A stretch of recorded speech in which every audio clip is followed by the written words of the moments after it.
So ayan, pagbangon, diretso kaagad tayo sa labas.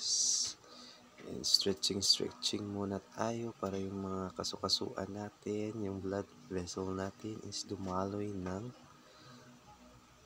maigi.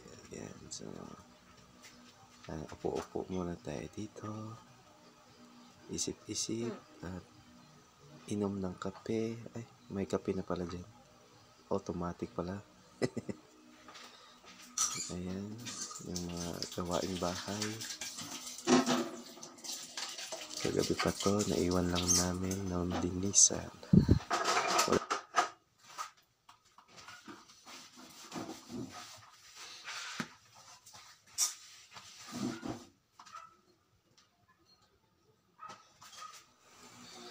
Ayan, buksan na natin yung bintana para yung blessing sa umaga is makapasok agad.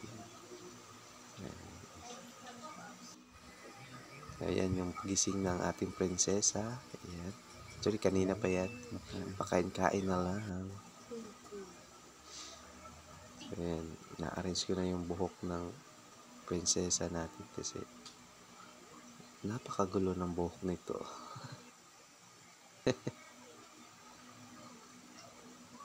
Hindi ko alam kung bakit gulong-gulo ang buhok talaga nito.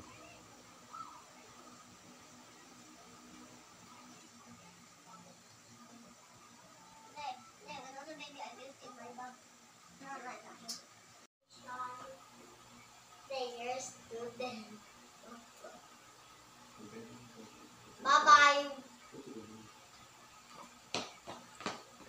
Bye-bye. Let's go. Let's go. We're going again to school. Let's go. No.